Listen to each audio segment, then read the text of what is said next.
What's up, my friend? Welcome to the Finding Direction podcast. My name is Stu Massengill, and I'm here every single week to bring you a passionate guest or message dedicated to helping you find your purpose so that you can live a life full of passion, fulfillment, and happiness. From the bottom of my heart, thank you for hanging out with me, and let's dive in.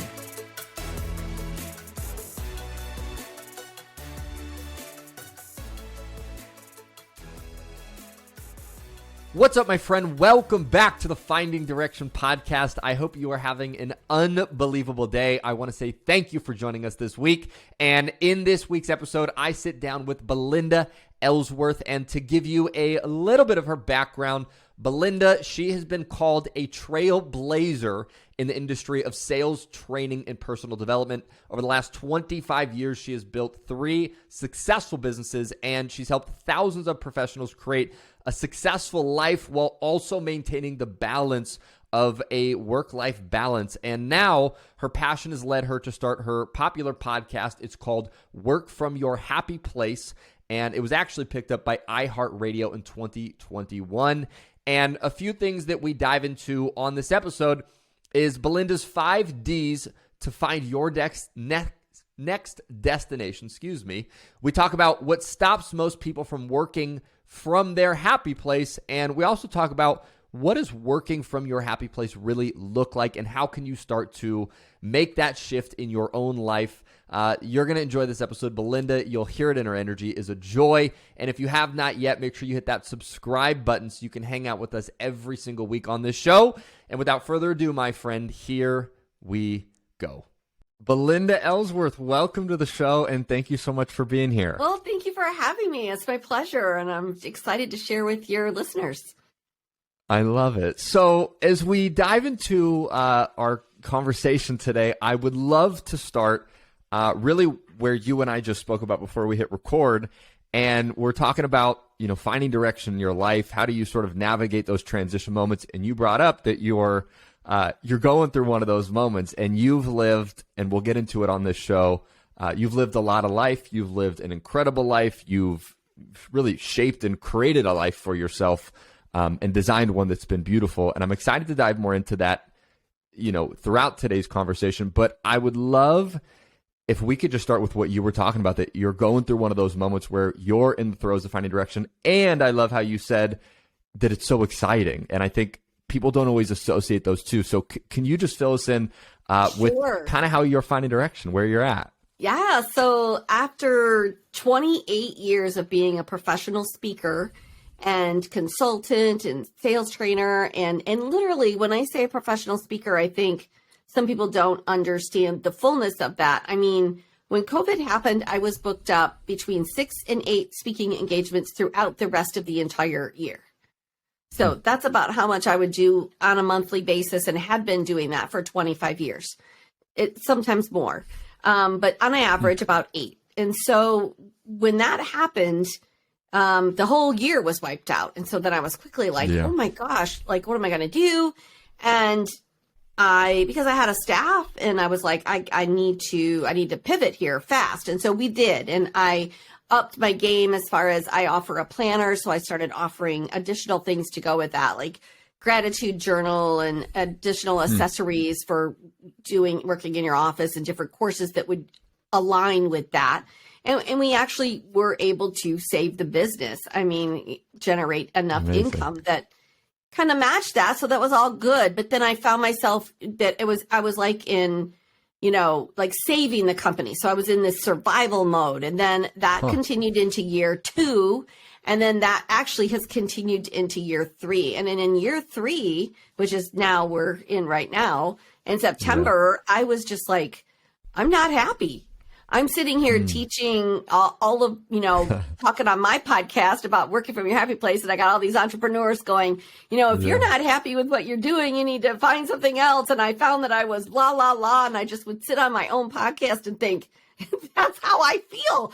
Like, I'm kind of living the life that I really wanted to be living and that I had lived. And so what I really realized is I had to really go through a grieving period. Like, okay, my life is not going to be like it was. Like now you either like feel sorry for yourself, or you say, oh gosh, remember when, or you say, all right, what's next? And you've got a choice. Like everybody has choices. And I'm not saying that it was as easy as what I'm just describing to you, but it literally was. Yeah. It took a couple of months. My daughter went off to her first year of college in September. So then I was feeling that, and I was like, okay, time to make new choices. And I have my podcast, and my podcast has been very successful.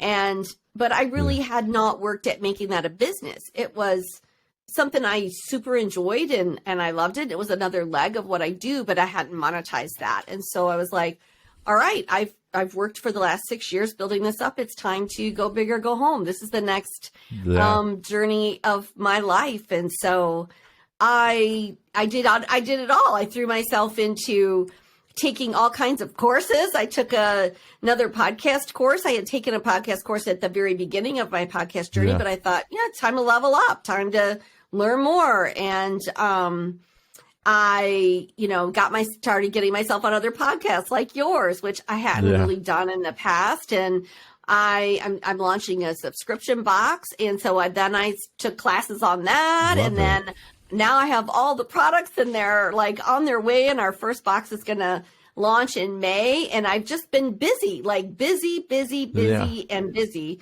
And I still have those moments of some days where I wake up and then I think, what are you doing? Like that whole imposter syndrome starts to sink in, and you go, what? And then you just got to take a couple deep breaths and say, you've got this. Like, I truly do believe if everybody would decide what it is they want, get as knowledgeable as they possibly can. I teach this whole triangle thing. Your work ethic, you got to be disciplined. You got to step up. Like I work many, many hours more than what I was accustomed to. And then networking. And I started networking like crazy, like I hadn't done in a while. And it's just taken off. So, it's launching in May. So it's a new part of the journey. It's exciting. It's scary. It's everything. It's like all the feelings all wrapped up into one. That's amazing. So I love, again, this energy you have about a new start, a fresh page. And I think, everyone listening to this, myself included, can take a page out of your book that says, when a new page comes, it's going to be scary. It's going to be some things that are unknown. But if you can bring this sense of it's going to be exciting and you can use that language around it, it really adds this beauty to it. And so if we dive into, you've sort of found the next direction for yourself. But if we dive into the technicals of it, when you had this epiphany or this realization of, okay, I have the podcast, right? That's all about work from your happy place, and I'm not there. What's sort of the technical part that your brain goes through when you say, okay, get clear on what I really want, right? And then you said, once you're clear on what you really want, start studying it. But if we just even dissect that first part, how did you get clear on the answer of what do you really want? I'm going to be extremely super honest here. So please. I had come back from taking her off to college, and I was feeling kind of down, and I got really sick while I was out there. And then after I got home, I ended up in the hospital, and it was with an infection. And it was after I got home from there that I started thinking about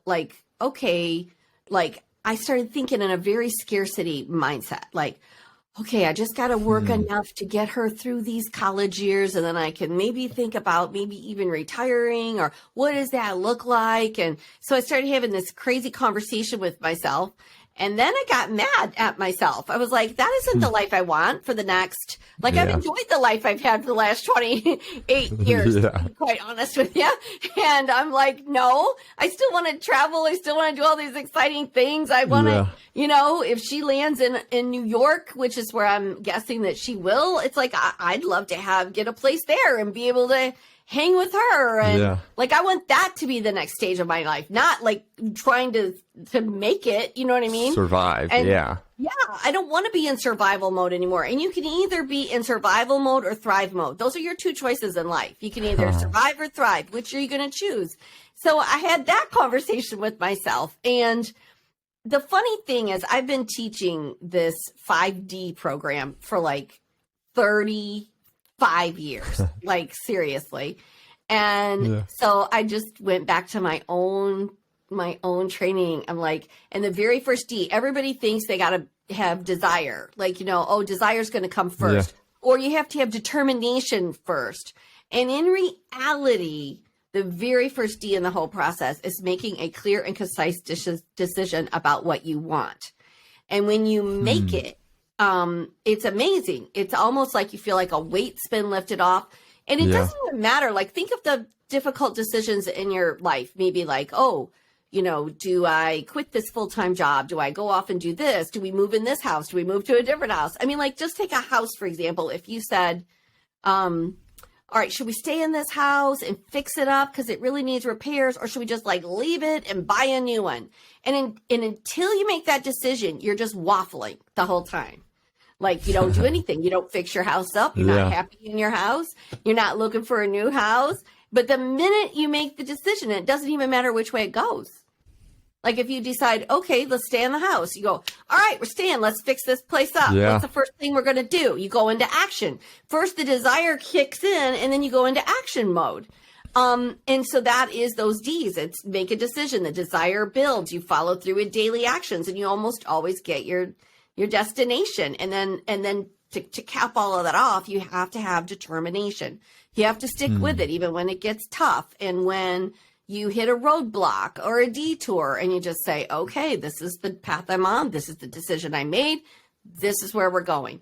And that is kind of what I did. I made the decision, and the excitement kind of started to grow. And then I started with the daily actions, which for me was, all right, it's time to go back to school. It's time to get as knowledgeable as you can. Beautiful. So and I think a big piece to just reemphasize on what you said is when you make the decision, are you making the decision from scarcity and survival, or are you making the decision from thriving, right? Is it a thrive decision, or is it a survive decision? And, I think a powerful question to ask themselves again for any of our listeners is, are you in a season of surviving and that's where your mind's at?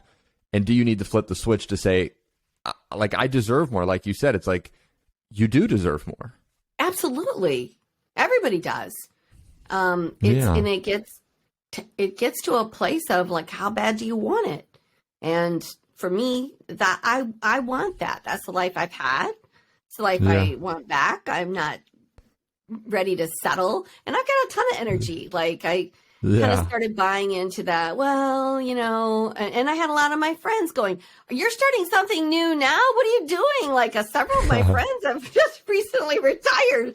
And I'm like, what am I going to do with myself? And it's so funny. One of my friends today posted, because she just retired last Friday. And she goes, well, cleaned the house. This is at 9:30 this morning. Did this.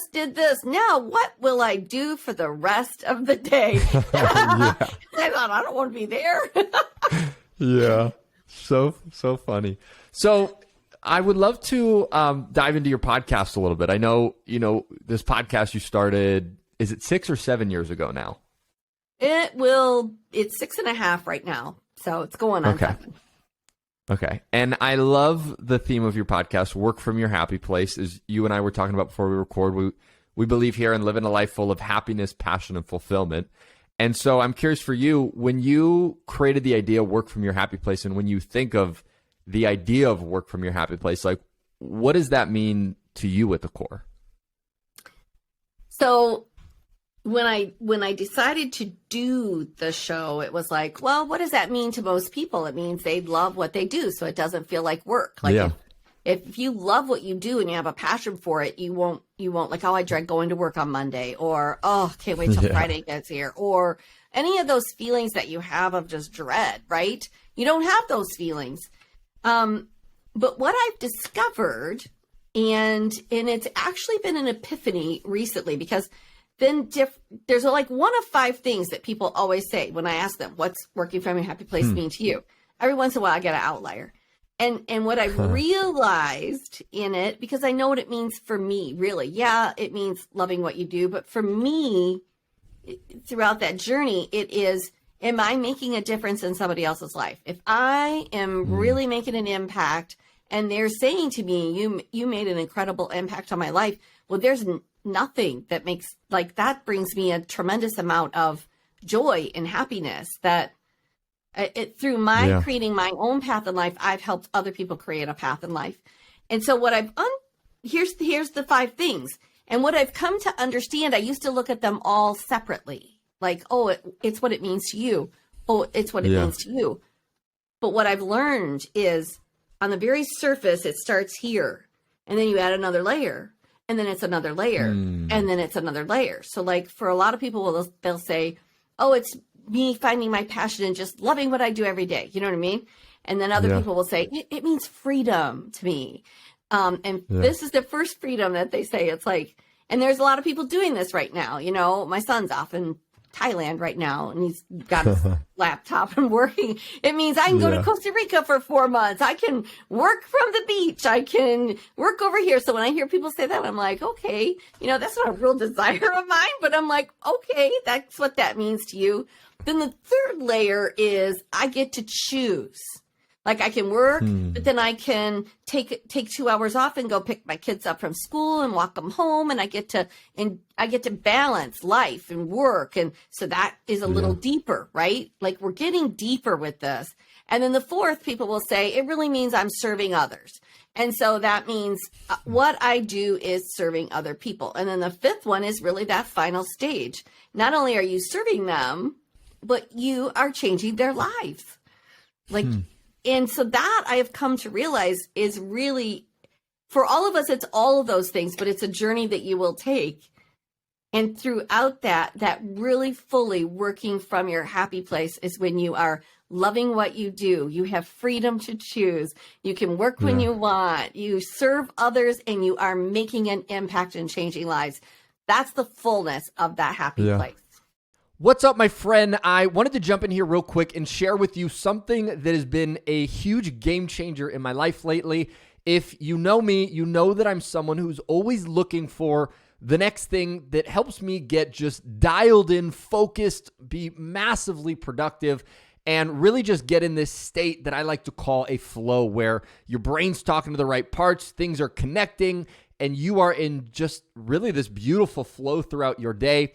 And recently, I came across a company that has been helping me with this in a huge way, so that I don't go through the day and have confusion. I'm not going through the day and, doing the little squirrel thing where I know what I'm supposed to do, but I'm squirreling to something else, or just being distracted and not dialed in really.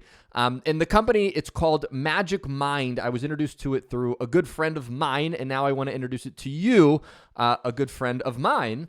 And really what Magic Mind helped me do, it's this little 4-ounce like elixir shot that you take in the morning. You can take it with your coffee. That's personally what I do. And what it does is it helps you start to get in that state of flow. Literally, that's exactly what it does. A few of the ingredients that I'll share specifically that actually are like the process behind what it's doing is, one of the big ones that it has in it is matcha.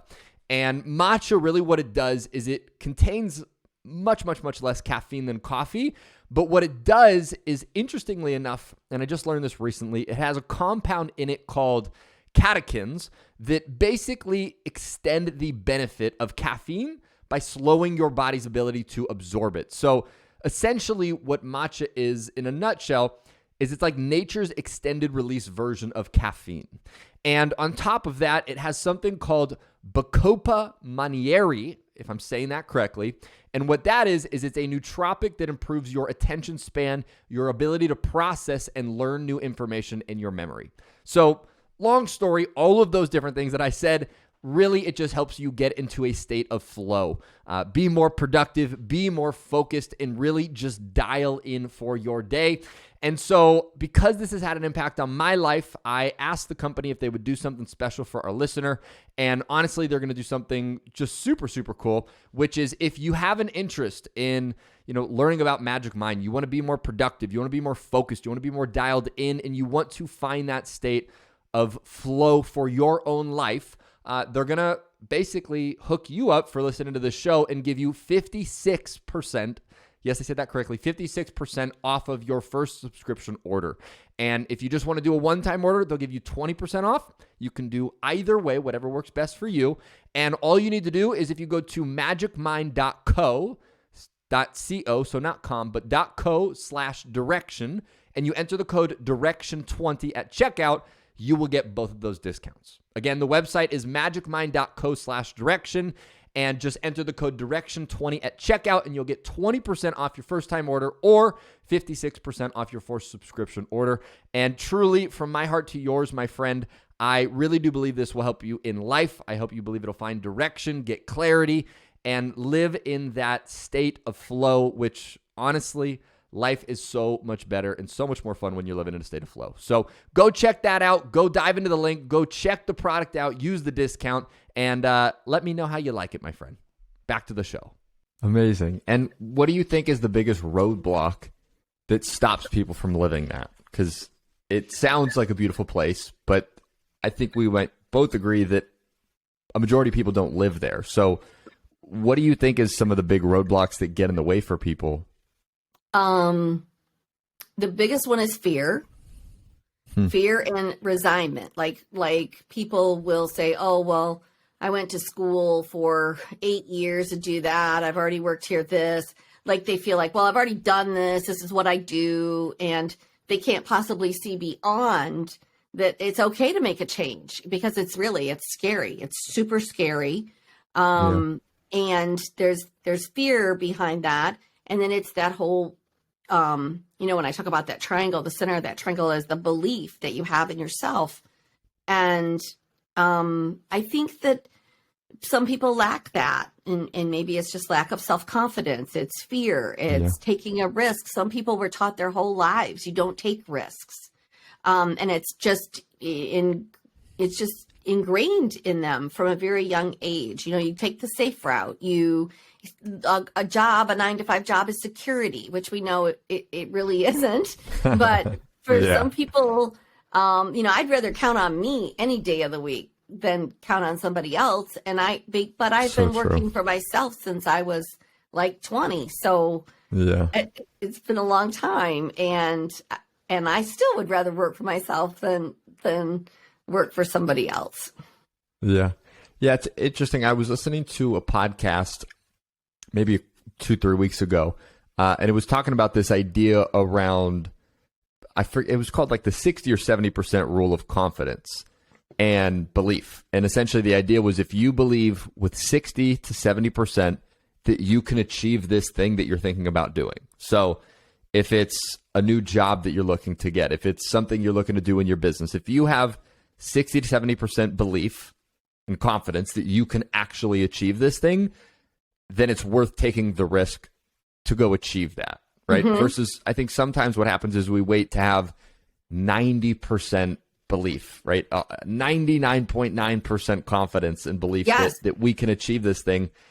And that stops so many of us when the reality is the only way that you have these continuous growth moments in your life where you find yourself working in your happy place is taking that scary leap. It's almost like that unknown, and taking that jump is part of what makes it your happy place at the end of the day, because there was some risk required to get there. Yeah. Like when I first started, when I became a speaker, I was working at that time. Well, actually, so I had worked on my own. Then I went corporate. I decided, that's what I need to do. And I just wasn't really happy there. And you went to work for someone in corporate. I did. I had been a sales trainer for a particular company, and then they hired me and said, we want you to open up Canada. We want you to develop this. And so I said, okay. And I was making a nice salary and bonuses, and but I wasn't really happy. And it was the same thing then. I literally was flying home from that home office, and I had been really, really encouraged by some other motivational speakers. They're like, "You're way too talented to just be here. Like, you need to be doing this as a living." And so several people had told me that, and I was kind of like, "Really?" And I'd kick that around in my head, and I'd think about it. But the safe thing was keeping the salary, right? I mean, that's the safe thing. And so I was flying home from there, and the meetings didn't really go well there. And so I was sitting on a plane, and these other gentlemen were on the plane. They were all executives from Ford Motor Company. And they said, so they were there golfing in Chicago. They're like, "What do you do?" And I just said, "I'm a motivational speaker, and I teach I teach sales strategies." And the guy goes, "Oh gosh, I'd love to get your card, blah blah blah." And then he asked me what I charged, and so I'd already done some research, like on some of it, like what if I were to do that? So I just threw out this number that seemed like a good number, and he was like, "Okay." And so I went on home, and I was like, "All right, then I guess we're going to do this thing." And that was it was in September. And then I left. No, that was in May. I left in September, quit that job in September, and started my business in October. And I kind of just sort of got it going. And by January, I was getting booked as a speaker, and it literally went that fast. And then by April, I was booked up like 3 and 4 times a month, and it just kept increasing. And I eventually did end up speaking at Ford Motor Company, which is too funny, right? But that is amazing. But the thing I think also that holds people back is they want a guarantee. They want a guarantee that it's all going to work out and it's all going to be perfect.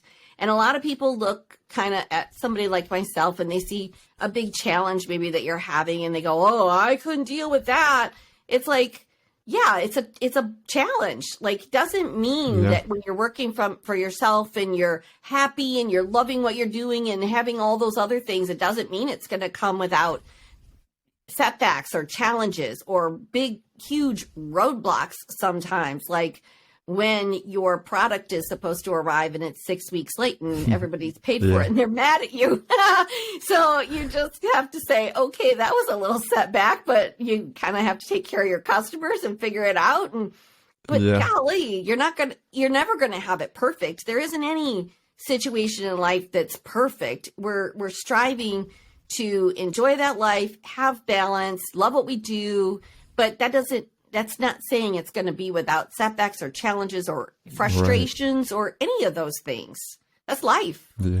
Yeah. So true. So, perfect sort of place to bring this up. So you go into your speaking career where you obviously rather quickly things start to take off. And one of the big things that you taught for so many years and still do, I'm sure, is sales, right? And really becoming a master at that in your life to create a life that you enjoy and you love. And I'm curious, what do you think is the importance of sales in someone's life, whether they're in a sales position or whether they're not even in a sales position? At the end of the day, we're all in sales. Like, you're selling something, whether you're selling yourself or you sell your kids on the idea to eat their vegetables. You sell, you're selling somebody on a great movie that's good to go see. Like, we're always selling, and people just kind of don't look at that. I love sales. It's an art form for me. I just think it's fun. Yeah. It gets me going like nothing else. Like, I love the analytics of it. I love the closing rate. I love everything. And that's not typical of a lot of females struggle with that side of it, where men are very good at the analytics and going, okay, if I make 10 calls in a day, my close rate is this. I will close this much. I'll make this much money. They can sort of map it out, and they're really good at sticking to that map. And women are just much more relationship, and I don't want to be pushy, and I don't really want to bug anybody. And I'm like, if you would just create a chart and make 10 calls and know that out of those 10 calls, this many people are going to take you to the next level. And of course, I teach all kinds of skills in sales that are helpful. And the biggest one, which is what I try to teach, this is where women are better than men, is like, it isn't about just getting in there and getting that sale. It's about finding what the customer needs and listening to what they have to say. What is their pain point? What's the benefit that you can provide for them versus let me describe this glass to you, right? And men are much more like that. And so I think that, gosh, if we could learn to take our strengths from each other and combine those, you'd be an incredible salesperson. Yeah, I love it. And I agree too. It's like sales, whether you're in a sales role or not, it's like, it's one of the most important things in your life because you have to be able to sell yourself, right? Especially as we talk about this idea of working from your happy place. It's like, you have to be able to sell yourself on the idea that you're worthy of it, that you deserve it, that sell yourself that you should take the leap, take the risk, right? Not have the guarantee. And then once you sell yourself, that's only when you make that decision that you spoke about earlier. Right. Right. And then that kicks everything into motion. It really does. But you have, I mean, there's so much more, you know, it goes into work ethic. You have to be disciplined. You have to set a schedule. I'm really big on schedule and systems, like having systems in place that make it easier for you to actually be successful. Have a schedule that is consistent, that you know when your feet hit the ground in the morning. Like I pretty much know what my Monday looks like. I know what Tuesday looks like, you know? And so I don't have to waste too much time going, what am I going to do today? Because I kind of know what I'm doing that day. So I love it. So Belinda, it's been a joy to dive through some of your life and pull some wisdom from it. I really do appreciate you for being here. I'm curious if our listener wants to hang out with you more, get to know you, spend time with you. Where's the best place for them to find you?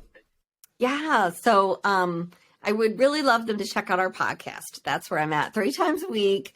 It's called Work from Your Happy Place. I have workfromyourhappyplace.com is our website. We've got our new subscription box launching, which is called My Happy Place, and it's going to be so fun. And so your listeners can check that out. That's going to be really awesome. And the details of that are on our website.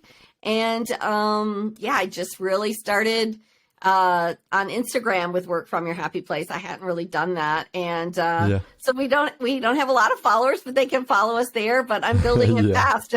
We've gone from 0 to, I don't know, almost 700 in like a month and a half. So we're just going to keep doing it, right? Just keep doing it. I love it. Amazing. So last question I have for you. We ask this to every guest because we want to help our listener find direction, but we believe in doing it through action. Is what would you say is one thing our listener can do in the next 24 to 48 hours to start finding direction in their life? I would ask them to sit down and write out, what do I really want, and why do I want it?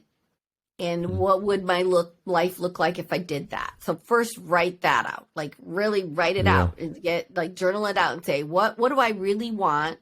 And then why do I want it? And then what would my life look like if I got it? Like those are 3 key questions. Yeah. And then do a pros and cons sheet. Like I always say, okay, what is the best thing that could happen to me if I did that? Okay, what's the worst thing that could happen if I go for it and I don't make it? And then it's almost always you stop and you look at how this is where I want to be so badly. And then you look over here and you go, well, that's the worst thing that could happen to me. Could I live with that? Like for me, when I started my speaking career, originally I said, what if I fail? Like, what if it doesn't work? Because what would my life look like if I did it? Like it would be amazing, right? But what if I failed? Well, I'll go get another sales job. Yeah. I'm actually very good at sales, so I go get another one. So what? And then I was like, well, heck, I can live with that. So let's go. Yeah. I love it. Beautifully said. Again, Belinda, thank you so much for being here. Thank you for your wisdom. And we'll make sure that we send, all our listeners to check out your podcast, everything you're doing. And again, thank you for being here. Thank you so much for having me. Congratulations, my friend, on crushing it through another episode here on Finding Direction. Make sure you give yourself a pat on the back, a round of applause, because you are not willing to settle for less than a life that lights up your soul, and that is absolutely something worth celebrating. I hope you got some nuggets from that conversation with Belinda. More importantly, I hope you take some of those nuggets and start executing on them in your life. I hope you have a wonderful rest of your day. Thank you for being here, and I will talk to you on the podcast soon. Take care, my friend.